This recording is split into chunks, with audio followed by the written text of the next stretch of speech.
সালাতে দোয়া কবুল হয়। সালাতে দোয়া কবুলের 3 জায়গা। একটা হচ্ছে তাকবীরে তাহরিমার পরে আমরা সানা পড়ি না, আমরা তো একটা পড়ি।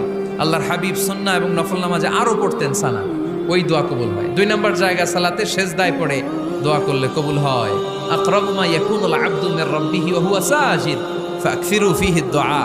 বান্দা যখন সেজদায় লুটিয়ে পড়ে, বান্দা আল্লাহর সবচেয়ে কাছে চলে যায়। কিন্তু বিশ্বনবী বলে, সেজদাটা তোমার রবের কুদরতি পায়ের উপরে পড়েছে। সেজদায় পড়ে দোয়া করেন। সালাম ফিরানোর আগে বিশ্বনবী দোয়া করতেন, লা ইউসাল্লিমান্না আহাদুকুম হাত্তা ইয়াতাআওয়াযা মিন আরবা'a।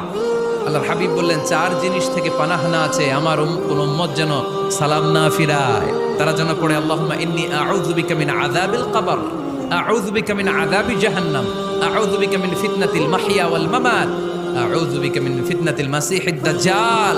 আল্লাহ কবরের আযাব থেকে বাঁচাও, আল্লাহ জাহান্নামের আগুন থেকে বাঁচাও, আল্লাহ জীবন